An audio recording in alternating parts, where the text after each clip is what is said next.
Welcome, ladies and gents. Chris Andre here. You can find me at BetBoxing on Twitter. Of course, you can subscribe to the channel. Let's Talk Boxing.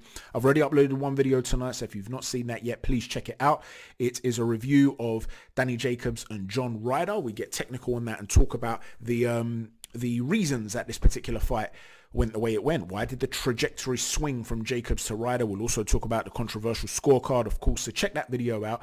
This particular video, I want to talk about Felix Cash and Madiev. That too had a controversial scorecard. We'll discuss that, as well as talking about a prospect in Johnny Fisher, who everybody's really high on. We'll start off with Felix Cash and his fight. I almost called him Johnny Cash with his fight. It was a humdinger of a fight, brilliant fight of the year candidate. In some regards, it reminded me a little bit of Deontay Wilder, Tyson Fury 1, whereby Fury looked brilliant if you were to just eradicate the parts of the video where he gets knocked down, right? By the same token, if you take out rounds 2 and 10 in this 10-rounder, Felix Cash looked brilliant. But he had a couple of crises in this particular fight. So let's talk about it. In the first round, you could tell it was going to be a quality fight straight away. And I said it on Twitter. You know, you could see it. They were making adjustments. They were both working hard. They were both looking aggressive. Madiev's the sort of guy who is a pressure fighter without being a big puncher. But he's a stiffer puncher than his 4 knockouts give him credit for. He's got really good upper body movement, or rather head movement. And he likes to feint a lot and then slip in, and he's jerking. You're not sure what he's doing. He's often the shorter guy in the division. So, you know, do you reach in or not to reach him? And then he'll slip a shot and come in with power shots, which can be varied. They can be hooks. They can be uppercuts. Felix Cash, we know, can do a little bit of everything. He can get on the back foot and he can box. He can be very physically strong in the clinch. He can be aggressive. He's a really good fighter, Johnny Cash. Felix Cash. And yeah, you could tell that this was going to be a good fight. But in the second round, you saw him get dropped, and you could see that. I don't want to say that he didn't study Madiev, but it almost looked like that. You know, with Madiev, the one thing you don't want to do is overcommit with a jab. You don't want to lean your weight over your lead foot, because if you do, you can't pull away quickly. So while he slips a shot, you're in range. He's kind of like, I mean, he's not really like this guy, but it's kind of like the same thing when you're fighting someone like Kiko Martinez, a shorter man who's coming forward, not a big individual one-punch knockout artist, but carries enough pop. He's a bigger pound-for-pound puncher, to be fair, than Madiev. But you understand what I'm saying? He can. You don't want to be in that position where you're overly committing and he can slip in or come under a shot and come up with a shot. You don't want to give him that. And Cash made that error and he got dropped and he was in serious trouble, but he survived. He came out after that in the third round, and it was a war, and there was really high level stuff on display. Cash was engaging a little bit too much at this stage, but I did feel he won the fight. He had to feint more and stay off center. You know, that's what I felt he had to do, because Madiev likes to lean onto that lead foot and launch himself forward. So the trajectory of the movement is forward. Ramirez does that a little bit too, the guy that fought Josh Taylor, and Josh Taylor was constantly circling, and that can stop a guy from being able to, because to launch he has to crouch, he has to lean into that lead foot. If you lean and he moves off, he's got to readjust, he's got to reset. And I felt that Cash needed to do a little bit more of that, and he did start to do that in the round after that. He started to use some short, I guess you could call reverse shuffles, little shuffles backwards, but off the line. And that meant he could maintain range and stay away from Madiev's launches. And he was shooting the jab by this point without shifting his weight onto that lead foot. He wasn't trying to necessarily hurt him with the jab at all times. He was mixing it up. Often he was almost stretching out and just flicking that jab out while keeping his center of gravity centered, his weight centered, or even off on the back foot. And it would just give Madiev that little bit of extra work to do to have to close the range, and I thought it was really, really good. Last 30 seconds of that round, though, you did see him start to engage again. Cash loves a fight. This is the reality, and he's going to have to learn to control that mist. But the fact that he's able to fight adds to his versatility, and he was able to start to work on the inside. He was starting to I mean, it was brilliant stuff, really. He was showing great boxing ability, but it was married with the ability to be able to fight in the pocket and a willingness to do that. And while Madiev had some success with a left hook to the body, we know that Cash has got a very sort of long torso. Ethan Thomas actually mentioned that on Hatman's Discord, and it is indeed true. He does have a very long torso, and so it's going to be difficult to always cover up every aspect of that long torso. There's an awful lot of body there to aim at.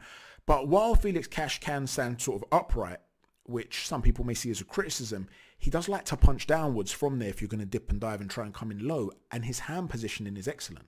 So he's always covering up. So even though he might be tall, he will offer, there's always going to be something to aim at, so you might get a shot underneath the elbow, but landing to the head clean is difficult. He protects himself quite well, despite the fact that he went down twice in this round.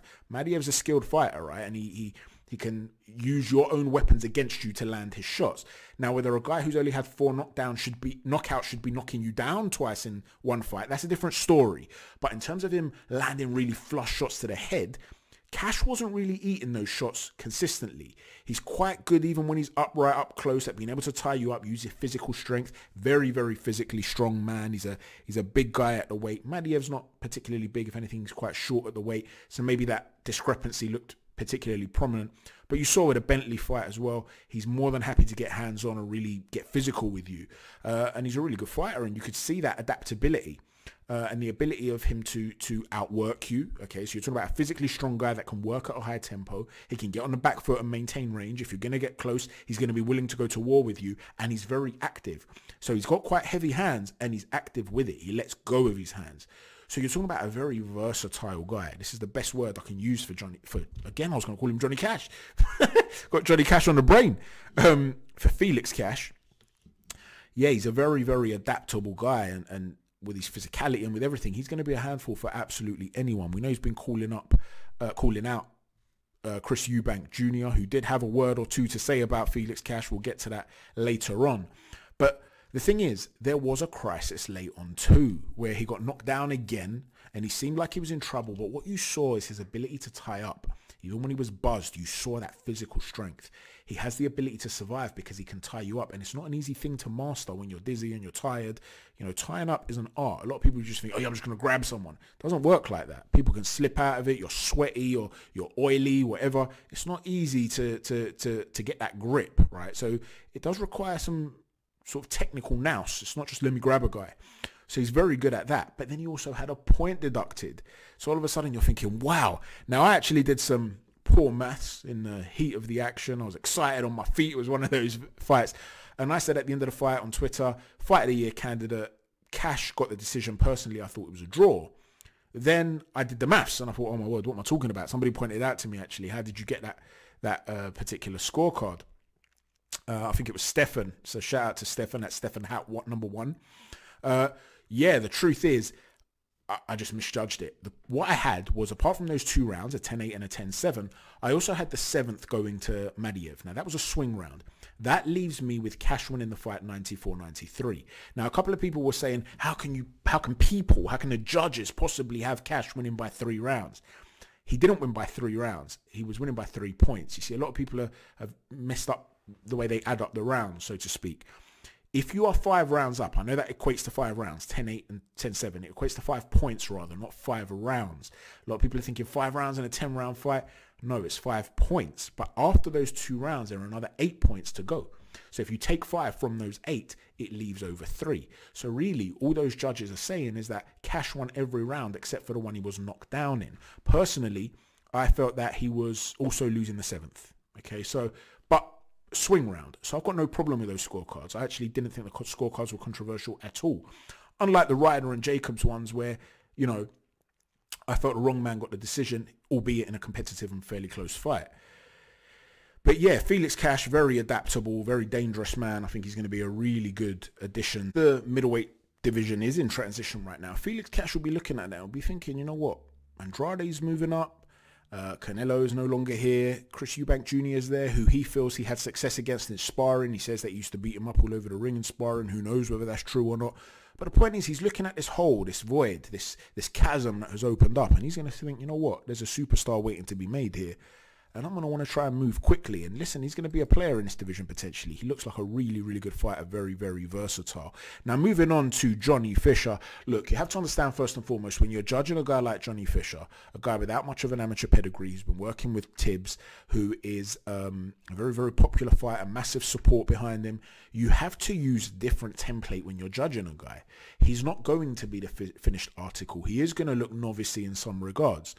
And it's not just about ability, because he's got some good physical attributes. He's actually quite fluid and he's not stiff. There's a lot of upper body movement there. His arms are quite fluid. When Tibbs was training Dillian White, they actually used Fisher in preparation for the Joseph Parker fight.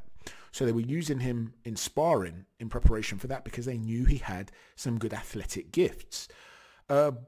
But there are other things. It's not just about the technical elements. It's also about the psychological elements that you need to master when you're, you know, an up-and-coming prospect, essentially. So you look at someone like Fisher and you see that he's swinging for the fences. And, you know, he's swinging for the fences without coming in, without drawing his feet in close enough. So he's missing quite wildly. And his right hand, he tends to like to throw a loop on it. It seems as though that's how he feels he gets most power behind his right hand. And because he's trying to take a guy out, he's looking to land it early and immediately. He needs to relax a little bit. He needs to not let the crowd get to him. You know, he's a very popular fighter. He sold 2,500 tickets. You know, the Romford Bull is a very popular guy. His dad seems like a really nice guy, a friendly dude. And so people are backing him and they're behind him. But because of that, he's not just facing an opponent, and he's not just facing the pressure of being on TV and having people looking at him and talking about him, and, you know, people like me who are sitting here online and critiquing him. And it's not just all that pressure of, you know, random people's eyes on him, right? It's also the pressure of how to please those that you love. So they're there, they're rooting for him. He wants to put on a show. You're selling these 2,500 tickets. A lot of these people, they're casuals. They want to see knockouts. They want to see you go out there and brutalize a guy. So he's getting a bit carried away, and he's looking for those knockouts early. He needs to relax a little bit, settle in, be a little bit calmer. I would have liked to have seen him use the jab a little bit more, throwaway jabs, feints, a lot more feints, straight jabs with upstairs, downstairs, change the height of the jab, but also to be straighter with the backhand. Don't look for a big powerful shot. Just make sure you're landing early on. It doesn't always have to have a loop on it where you're trying to throw almost like a hook type shot from distance to try and get a Hollywood looking knockout. It could serve you well to do that because he's looking a little bit novice-y at times. When he did start to get behind the double jab a little bit more to close the range, he started to look a little bit better. But yeah, ultimately he's got to conquer this thing, this psychological obstacle of I need to please the crowd. And he did look much better in the third round. It was in the first couple where he looked a little bit like that. He became more economical with his output. He wasn't swinging for the fences like crazy. But yeah, listen, he's got a likable personality. He's a good athlete, fast hands. He's got a brilliant coach with him in Tibbs. So there's certainly improvements that can be made and development that can be made. And look at what happened with Conor Benn. You know, when Conor Benn first started out, we were looking at him and we're saying this kid's not going to go all the way, is he? Let's be honest. He's too easy to hit. He can get dropped. And we've seen the rate of development. Now, we can't say every fighter develops like that. That's why it's special. Because if it was common, it wouldn't be special. It would be just like, yeah, whatever Conor Benn's doing, what's expected to be done, right? But Conor Benn's actually progressing at quite a steep trajectory. We can't say for sure that's going to happen with Fisher. And Fisher calling out someone like Otto Wallin in his last fight. Yes, Wallin didn't look sensational against Sokolovsky, but that was a different sort of fight. In a straight-up boxing match, there are too many errors that Fisher makes. His guard is wild at times. There are points where he actually does some right things with a guard. You know, when he's up close and he's looking to hook with someone, his guard is flailing, it's all over the place, it's very wide. There were a couple of points where he's at range, at distance, right on the edge of range, and his hands would come there, and he just put his hand out and he's moving around, and it looks messy. But by having his hand out forward, what he's essentially doing when you're at range is you're cutting off the potential of a straight shot. And at range, you can't really reach a guy with a hook. So he does certain things where I'm not sure if he even realizes he's doing them or if he's just reacting randomly and just putting up a body movement in there. I think at this point, he's just, to be honest with you, acting randomly because a couple of seconds after doing something which I think, oh, that's interesting. That's something that Vladimir Klitschko would do. He'll then make a terrible error. So I don't think anything's planned. I think he's just going off the cuff. And that's probably because he's feeding off the energy of the crowd. He's got to calm down because I bet you, anything you like, he's probably a lot better in the gym. Because he doesn't have that pressure. When he's listening to Tibbs and they're going through the motions, he's a lot better. And Tibbs is probably looking at this and thinking, you know what, there's a whole bunch of stuff I need to figure out. Apart from helping him improve and teaching him some fundamentals, I also need to be able to teach him how to deal with the crowd. That's going to come with experience. That's something you just can't learn. But that's the point with Johnny Fisher. There's elements there that are to learn that are psychological and emotional, not just from a technical perspective. But listen, he's likable and you know, a lot of people are going to get behind him and are going to watch him. He is still a bit of a novice. Maybe he's going to be the new Dave Allen, that sort of character, you know, a guy that's going to emerge as a bit of a darling for the British public, but not necessarily a world beater. You know, who knows? We'll see how things go. Thanks for watching, everyone. Chat to you soon. Take care. God bless.